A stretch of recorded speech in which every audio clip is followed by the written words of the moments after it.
اللهم صل على سيدنا ومولانا وحبیبنا وشفیعنا محمد صلی اللہ علیہ وسلم۔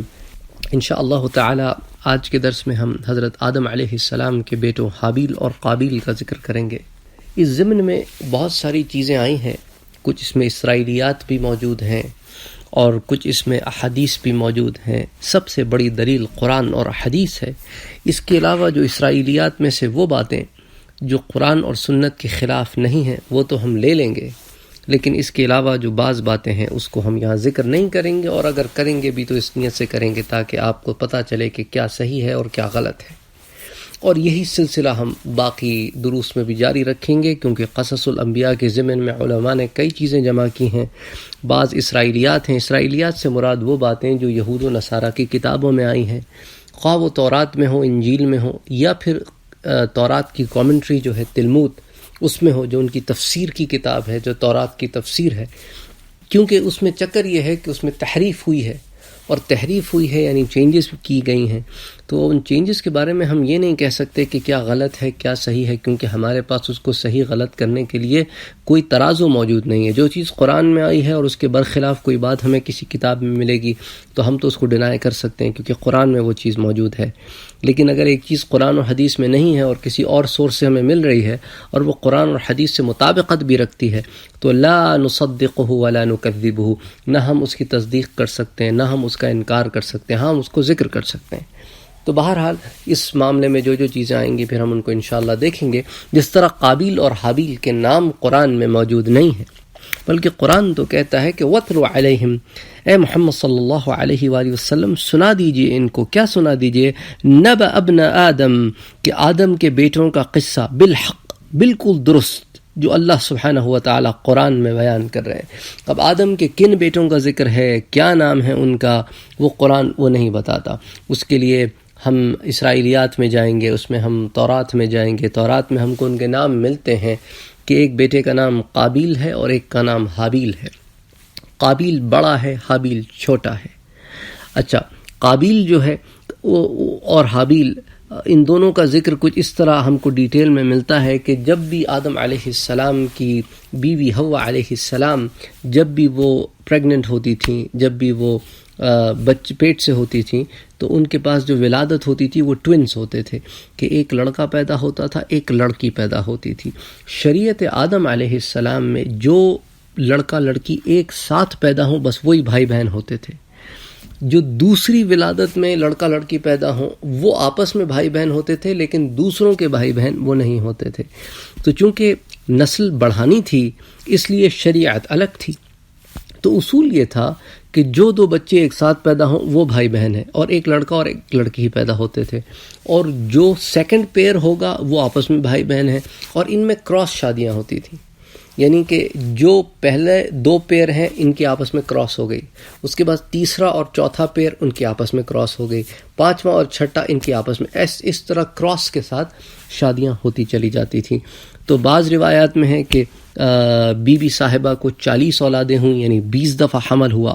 بعض روایات میں ہے 120 حمل ہوئے۔ بہرحال جو کچھ بھی ہو وہ تفصیلات میں ہم نہیں جائیں گے، کیونکہ نہ اس پہ قرآن بات کرتا ہے نہ حدیث بات کرتی ہے، یہ قول ہے۔ تو قابیل کی ایک بہن تھی اور حابیل کی ایک بہن تھی۔ تو ہوا یہ کہ چونکہ پہلا پیر قابیل اور اس کی بہن کا تھا اور دوسرا پیر حابیل اور اس کی بہن کا تھا، یہ شروع کے 4 بچے تھے آدم علیہ السلام کے۔ تو قابیل کی جو بہن تھی اس سے حابیل کا نکاح ہونا تھا، اور جو حابیل کی بہن تھی اس سے قابیل کا نکاح ہونا تھا۔ اب حابیل کی جو بہن تھی وہ خوبصورت نہیں تھی، اور قابیل کی جو بہن تھی وہ خوبصورت تھی۔ تو قابیل جو ہے اس پہ اس کا نفس ذرا ڈگمگایا، اور اس نے کہا کہ میں اپنی اتنی خوبصورت بہن جو ہے اس کو کیوں دے دوں، اور اس کی کم خوبصورت بہن سے میں شادی کیوں کروں، میں اپنی بہن سے خود شادی کیوں نہ کر لوں۔ اب دیکھیں نا، خلاف شریعت اس کے نفس نے اس کو اکسایا، اور اس نے اس بات کا اظہار بھی کیا آدم علیہ السلام سے۔ تو آدم علیہ السلام نے کہا کہ بھی شریعت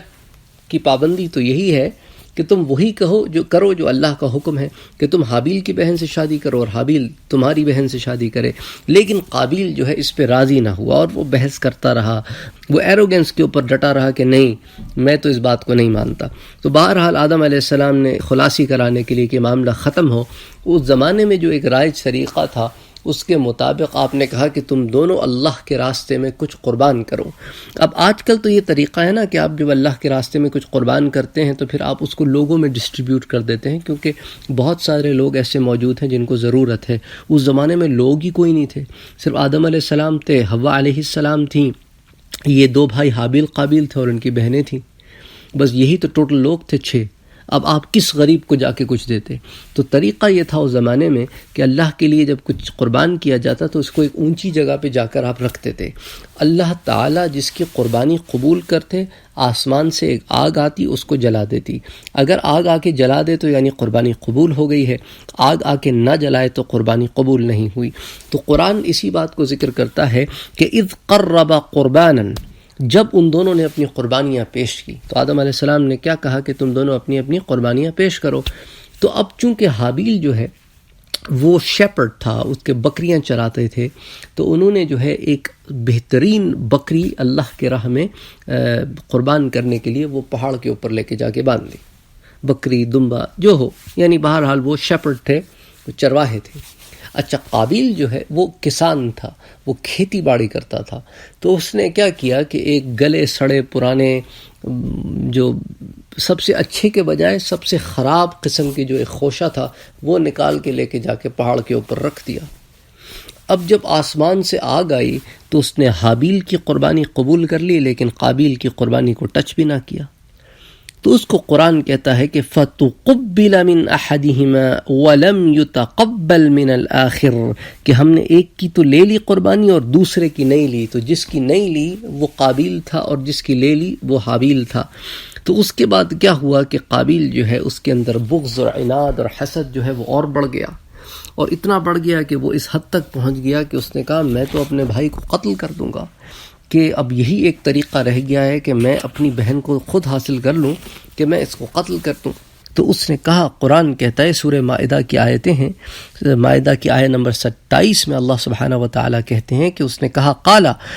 لَأَقْتُلَنَّكَ، کہ میں تو تجھے قتل کر دوں گا، اور اس نے دل میں یہ ارادہ کیا اور کئی دنوں تک اس چیز کو پالتا رہا، اور آخر کار اس نے اس بات کا اظہار کیا۔ تو پھر کیا ہوا؟ اس نے یہ جواب دیا، قال انما یتقبل اللہ من المتقین۔ کس نے جواب دیا؟ حابیل نے جواب دیا کہ تو مجھے قتل کرنے کی در پہ ہے۔ اصل میں بات یہ ہے قابیل کہ اللہ سبحانہ وتعالیٰ انہی لوگوں سے قبول کرتے ہیں جن کی نیتیں صاف ہوں اور جو متقین ہوں، جو تقوی والے ہوں، نہ کہ ان سے قبول کرتے ہیں جو تمہاری طرح بغض اور عناد اور حسد اور جلن کا شکار ہوں اور غصے کا شکار ہوں، جن کی نیتیں پاک نہ ہوں، ان سے اللہ تعالیٰ قبول نہیں کرتے۔ لیکن تم جو ہے وہ میرے قتل کے در پہ ہو۔ اس نے کہا کہ نہیں، میں تو تمہیں اس بارے میں قتل کر دوں گا، کیونکہ میں اس چیز کو برداشت نہیں کر سکتا جو تم کرنا چاہ رہے ہو، یا تو تم اس سے باز آ جاؤ، تم میری بہن سے شادی نہ کرو۔ اس نے کہا بھئی یہ تو شریعت آدم ہے، اب آدم علیہ السلام کی شریعت میں اللہ نے ہمیں یہی حکم دیا ہے۔ تو اس نے کہا لَإِن بَسَطْتَ إِلَيَّ يَدَكَ لِتَقْتُلَنِي، تو اے میرے بھائی قابیل، اگر تو اپنا ہاتھ میرے اوپر بڑھائے گا کہ تو مجھے قتل کر دے، مَا أَنَا بِبَاسِطٍ، میں جو ہے کیا کروں گا، مَا أَنَا بِبَاسِطٍ يَدِيَ إِلَيْكَ لِأَقْتُلَكَ، میں اپنا ہاتھ تجھے قتل کرنے کے لیے نہیں بڑھاؤں گا، حالانکہ میں تجھ سے زیادہ طاقتور ہوں، اس کے باوجود میں تجھے قتل نہیں کروں گا۔ کیوں؟ انی اخاف اللہ رب العالمین، کہ میں اللہ سبحانہ و تعالی سے ڈرتا ہوں جو تمام عالموں کا رب ہے۔ اچھا، اسی ضمن میں ایک حدیث بھی آتی ہے کہ حضور اکرم صلی اللہ علیہ وآلہ وسلم نے فرمایا کہ جب ایک مسلمان دوسرے مسلمان پر تلوار اٹھائے اور جس پر تلوار اٹھائی جا رہی ہے وہ بھی تلوار اٹھائے، یعنی کہ ایک مسلمان اپنی تلوار سونتے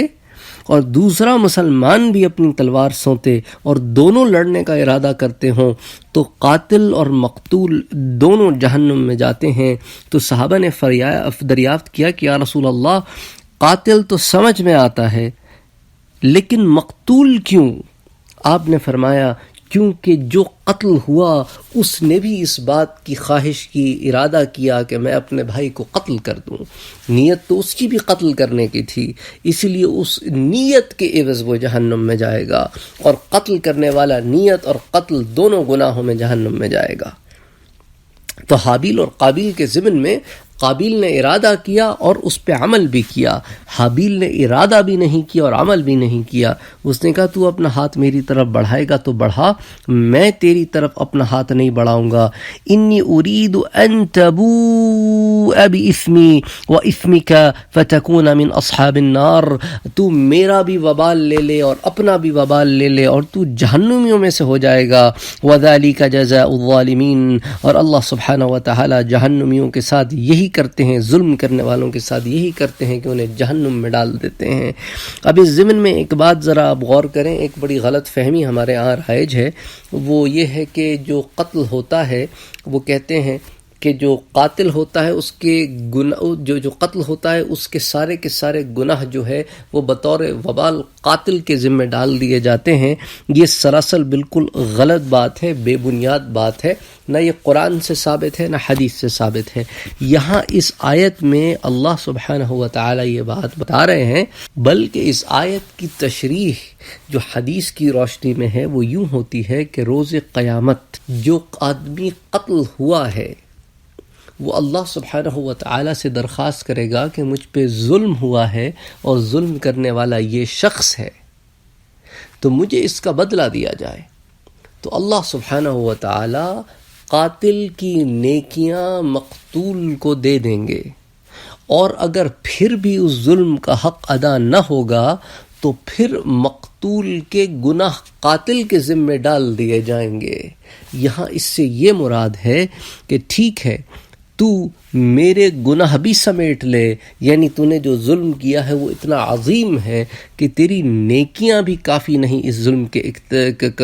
اکتفا کرنے کے لیے، بلکہ تجھے تو میرے گناہ بھی سمیٹنے پڑیں گے۔ تو یہ اس کا مطلب ہے، اور وہ مطلب نہیں ہے جو کہ لوگ بیان کرتے ہیں۔ بہرحال فطوعت لہو نفسہ، اس کے بعد کیا ہوا، بالآخر اس کے نفس نے اس کو اتنا مرغوب کر دیا، اتنا اس کے اوپر غالب آ گیا، قتل اخیہ، اپنے بھائی کے قتل میں، فقتلہ، تو اس نے آخرکار اپنے بھائی کو قتل کر دیا۔ اب کیسے قتل کیا اس کے اوپر اختلاف ہے، اگین اسرائیلیات میں لوگ جاتے ہیں، قرآن نے اس کو ذکر نہیں کیا۔ بعض کہتے ہیں کہ پتھر پہ مار دیا، بعض کہتے ہیں گلا گھونٹ کے مار دیا، بعض کہتے ہیں لوہے سے مار دیا، واللہ اعلم کیسے مارا۔ حافظ ابن کثیر نے اس کو قصص الانبیاء میں تینوں باتوں کو نقل کیا ہے، اور آگے کہا کہ واللہ اعلم، اللہ ہی بہتر جانتے ہیں کہ کیا قتل کا آلہ تھا، بہرحال وہ قتل کر دیا گیا۔ اچھا، اس ضمن میں ایک اور ہم حدیث آپ کو بتاتے چلیں، اس کو امام احمد نے مسند احمد میں، امام ابو داود نے، امام ترمذی نے اور دیگر کتب حدیث میں حضرت سعد بن ابی وقاص سے ذکر ہے کہ حضرت عثمان بن عفان کے خلاف دشمنوں کے فتنے میں یہ قول منقول ہے کہ انہوں نے فرمایا کہ میں گواہی دیتا ہوں کہ اللہ کے رسول صلی اللہ علیہ وآلہ وسلم نے فرمایا کہ عن قریب ایک فتنہ اٹھے گا، اس میں بیٹھ رہنے والا کھڑے ہونے والے سے بہتر ہوگا، اور کھڑے ہونے والا چلنے والے سے بہتر ہوگا، اور چلنے والا دوڑنے والے سے بہتر ہوگا۔ تو حضرت سعد نے پوچھا کہ اگر میرے گھر میں کوئی داخل ہو کر میری طرف قتل کے لیے دست درازی کرے تو پھر کیا خیال ہے؟ آپ نے فرمایا تو اے ابن آدم، تجھے وہی کرنا چاہیے جو حابیل نے کیا، کہ اس نے کہا کہ تو ہاتھ اٹھا تو اٹھا، میں تو ہاتھ نہیں اٹھاؤں گا۔ تو بہرحال اس حدیث کو کئی کتب حدیث میں مروی ہے۔ اسی طرح ایک اور روایت میں حضرت حذیفہ بن یمان سے مروی ہے کہ حضور نے فرمایا کہ آدم علیہ السلام کے دونوں بیٹوں میں سے بہتر کی طرح ہو جا۔ اچھا، قابیل کے بارے میں احادیث میں آتا ہے، جس کو مسند احمد میں ابن مسعود کی روایت ہے کہ اللہ کے رسول نے فرمایا کہ کوئی جان ظالماً قتل نہیں کی جاتی مگر آدم کے پہلے لڑکے یعنی کس پر، قابیل پر بھی اس کے خون کا بوجھ ہوتا ہے، اس لیے کہ وہ پہلا شخص تھا جس نے قتل کی سنت جاری کی۔ یعنی اس سے علماء نے یہ مسئلہ نکالا ہے کہ جب بھی کسی برے کام کی کوئی طرح ڈالتا ہے تو طرح ڈالنے والے پر جب تک وہ گناہ ہوتا رہتا ہے کچھ نہ کچھ پرسنٹیج اس کے کھاتے میں بھی جاتی رہتی ہے۔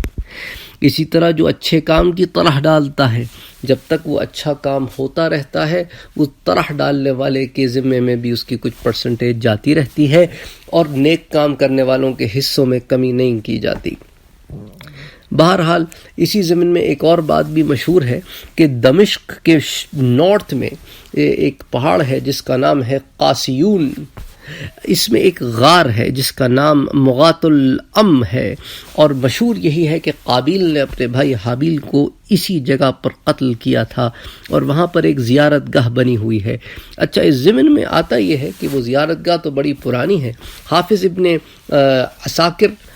نے احمد بن کثیر کی سیرت میں ذکر کیا ہے کہ احمد بن کثیر ایک صالح انسان تھے، انہوں نے حضور اکرم صلی اللہ علیہ وآلہ وسلم اور حضرت ابو بکر و عمر رضی اللہ تعالی عنہم اور حابیل کو خواب میں دیکھا، تو انہوں نے یعنی احمد بن کثیر نے حابیل سے قسم لی کہ کیا یہ وہی جگہ ہے جو آج زیارت گاہ بنی ہوئی ہے جہاں آپ کا قتل ہوا؟ تو حابیل نے قسم اٹھائی اور کہا، انہوں نے یعنی حابیل نے اللہ سے دعا کی ہے کہ اس جگہ کو دعا کی قبولیت کی جگہ بنا دی جائے، تو اللہ نے اس کو قبول کیا، اور حضور اکرم صلی اللہ علیہ وآلہ وسلم نے حابیل کی تصدیق فرمائی۔ اور احمد بن کثیر کہتے ہیں کہ حضور اور حضرت ابو بکر و حضرت عمر ہر جمعرات کو اس جگہ کی زیارت فرمایا کرتے ہیں، لیکن یہ خواب ہے، اگر احمد ابن کثیر سے صحیح ثابت بھی ہو جائے تب بھی خواب ہے، اور اس پر حکم شرعی ہرگز مرتب نہیں ہو سکتا، اور یہی علماء کی رائے ہے، اور اسی کو حافظ ابن کثیر نے بھی نقل کیا ہے، اور کئی علماء نے یہی لکھا ہے کہ یہ خواب ہے، حق بھی ہو سچ بھی ہو تو خواب ہے، اور خوابوں پر شرعی احکام مرتب نہیں کیے جاتے، شریعت کا تعلق قرآن اور حدیث سے ہوتا ہے۔ اچھا، بہرحال جب وہ قتل کر چکا تو اب پریشان ہو گیا کہ فطوعت له نفسه قتل اخیہ فقتله فاصبح من الخاسرین، تو بالآخر مرغوب ہو کر اس نے اپنے بھائی کو قتل کر دیا، جب قتل کر دیا تو فاصبح من الخاسرین، تو وہ نقصان اٹھانے والوں میں شامل ہو گیا۔ اب کیا ہوا کہ پریشان ہوا کہ یار اب میں اس لاش کا کروں تو کیا کروں، اب اٹھائے پھرتا رہا، سمجھ کچھ نہ آتا تھا کہ کہاں چھپاؤں۔ اس کو ندامت کس بات پہ تھی کہ اب چھپاؤں کیسے، غلط کام تو کر دیا، اس کو اس بات پر ندامت نہیں تھی کہ اپنے بھائی کو مار دیا۔ تو اللہ نے اس مقام پر بھی اولاد آدم پہ رحم کیا، اور اس قابیل پہ بھی رحم کیا، اور ساتھ حابیل پر بھی رحم کیا کہ وہ اللہ کا نیک بندہ تھا، اس کو اللہ نے جو ہے وہ ایک پراپر تدفین دی، کہ اللہ سبحانہ و تعالی نے اس موقع پر ایک کوے کو بھیجا، اور اس کوے نے زمین کھود کر ایک اور کوے کو دفنایا، جس کو قرآن بیان کرتا ہے، اور یوں قابیل نے سیکھا کہ دفنایا کیسے جاتا ہے، کیونکہ اس سے پہلے کسی انسان کی زمین پر موت ہی نہیں ہوئی تھی، تو تجہیز و تدفین کا تو سلسلہ کوئی سوال ہی پیدا نہیں ہوتا تھا۔ تو فبعث اللہ غرابا، تو اللہ نے ایک کوے کو بھیجا، یبحث فی الارض لیریہ کیف یواری سوءۃ اخیہ، تو اس نے زمین کو کھودا تاکہ دکھائے اسے کہ کس طرح چھپائے اپنے بھائی کی لاش کو، تو کیف یواری سوءۃ اخی، سو قالا، تو وہ کہنے لگا قابیل، یا ویلتا، تباہی و بربادی ہو میرے لیے، کتنا کم عقل ہوں، کیا عجزت ان اکون مثل هذا الغراب، کہ میں اپنی تمام عقل و فراست رکھنے کے باوجود، اشرف المخلوق ہونے کے باوجود اتنی عقل بھی نہ رکھ سکا جتنی عقل اس کوے میں ہے۔ فَأُوَارِيَ سَوْءَةَ أَخِيهِ، تو اس نے پھر اسی کو فالو کرتے ہوئے اپنے بھائی کی لاش کو چھپایا، فَأَصْبَحَ مِنَ النَّادِمِينَ، اور وہ ان لوگوں میں ہو گیا جو ندامت والے تھے۔ تو بہرحال قرآن نے تو اس کو اتنا ہی ذکر کیا ہے کہ حابیل اور قابیل کا جو واقعہ ہے۔ اب اس کے بعد بعض علماء کہتے ہیں کہ قابیل جو ہے وہ اس نے وہاں سے فرار کی راہ اختیار کی، اور یہ واقعہ تو شام یعنی کہ سیریا وغیرہ کے علاقے میں پیش آیا تھا، وہ وہاں سے موو ہو کر ساؤتھ یعنی یمن اور حضرموت کے علاقوں میں چلا گیا، اور وہیں اس نے بسیرا کیا، اور وہیں ایک عرصے تک رہا، اور وہیں اس کی اولاد پروان چڑھی، اور اولاد پروان چڑھنے کا ذریعہ یہ ہوا کہ وہ اپنی بہن جو تھی اسی کو لے کر بھاگ گیا، اور پھر اسی سے ان کی اولاد آگے بڑھتی رہی، اور پھر اس نے وہی معاملہ رکھا جو آدم علیہ السلام کی شریعت میں تھا کہ جو بھی بھائی بہن ایک ساتھ پیدا ہوتے وہ آپس میں بھائی بہن ہوتے، ورنہ پھر وہ کراس شادیاں ہوتی ہیں، اور اس طرح اس کی نسل وہاں پروان چڑھتی رہی اور آدم علیہ السلام کے باقی اولاد یہاں پروان چڑھتی رہی. بہرحال یوں دنیا میں اولاد آدم پھیلتی رہی. اب انشاءاللہ اگلے درس میں ہم اولاد آدم کا بڑھنے کے متعلق جو ہے وہ تھوڑا سا ذکر کریں گے، اور اس ضمن میں کچھ باتیں جو ہیں وہ اسرائیلیات میں سے ہیں ان کو بھی ذکر کریں گے. اس کے بعد جو ہے وہ شیش علیہ السلام کا ذکر کریں گے، اور پھر انشاءاللہ تعالی وفات آدم کا ذکر کریں گے. وما علینا الا البلاغ. اللہم صلی علی سیدنا محمد صلی اللہ علیہ وسلم.